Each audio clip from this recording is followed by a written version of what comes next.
you actually stand over there just so I have something to actually look at? Because otherwise I feel like I'm going to catch myself looking at you.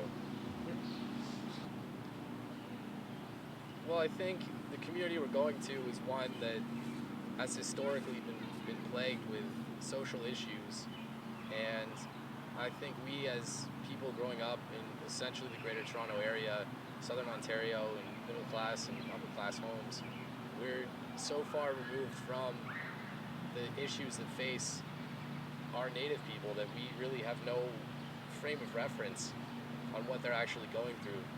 And I think that we're not alone in that. I feel that there are a huge majority of the Canadian population that just has no idea what's going on, and I think if we can go there and perhaps shed a little bit of light, not for any political gain or any particular, to promote an ideology, but simply to explore it and put the information out there so people can see what life is really like in the part of Canada that we don't talk about. Do you have a theme or angle in mind already for the film, or is that something you intend to figure out as things develop? As far as a theme for this project, I think that what I, for one, and I hope I'm speaking for you as well when I say this, Joel, but I would like to simply see what it's like. I mean, I think at the heart of it, the real issue is what makes us so separated from these people. They're Canadians just like us. They should have all the same rights and freedoms and privileges that we do. And if we can do something that helps people see that they're not so different from us, and that they've gotten they're so far removed from our society and what we see in our day-to-day life that the downside is when we do see them, they're only portrayed in the media when something bad happens. And I find it very hard to believe that only bad things are happening. So if we can show that balance and maybe see for ourselves if it's as bad as they say, that would be something I would like to do, for sure. Do you think that an average Canadian would really care about what's going on in there? I hope so. I don't know, I can't speak for everyone, but I know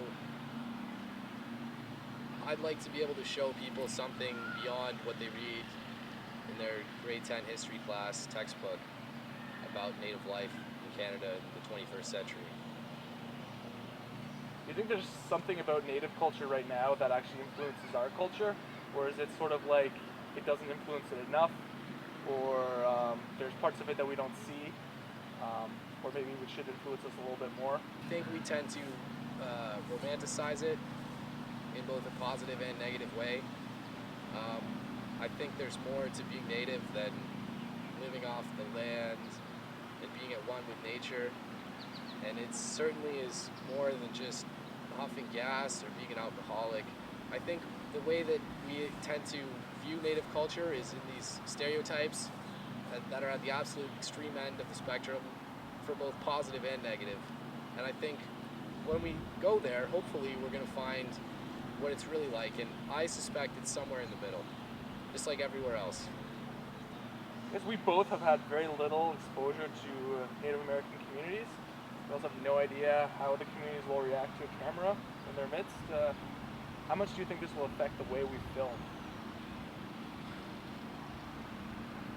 I think that people, when they see a camera, they tend to act a little differently.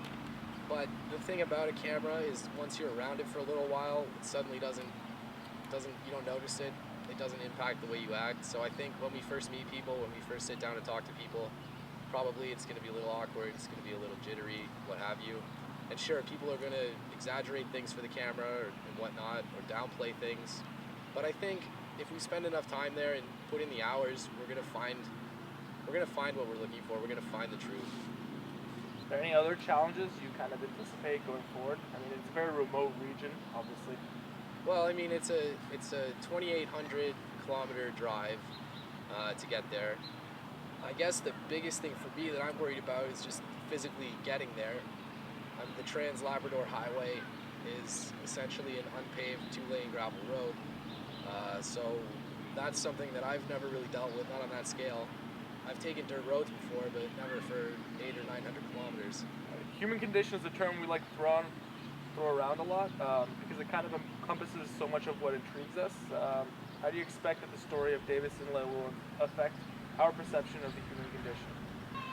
I think we both love the term human condition because it's this great sort of vague, broad catch-all for human experience and human feelings and everything we do. And I think that this story is one where you see many aspects and different counterpoints of the human condition, to use the term again.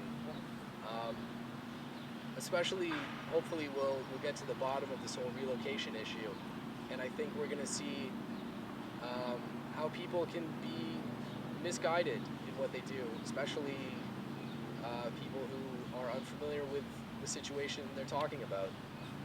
I think that the government, some of the government at least, had to have had their best interests at heart when they suggested relocation and pushed for it. But I think we'll also find that there were in fact people who simply pushed for relocation in order to put them somewhere else, out of sight, out of mind. And I think that's going to be an issue that we're going to have to investigate further. But I think it will rise to the surface as one of the key questions that we're going to be left with at the end of this. I guess finally, what's the part of this trip that you think you stand to gain most from, or think will enjoy most, just on a personal level? On a personal level, I think the thing about this trip that I'm looking forward to the most is just the travel. And I think when I set out to start everything, not just this particular trip, but filmmaking in general, it was because I thought there were so many stories out there that haven't been told, and I want to be the one to tell them because I want to hear the stories myself, and I just hope that I can do an adequate job of sharing these stories so that more people can experience what I will experience.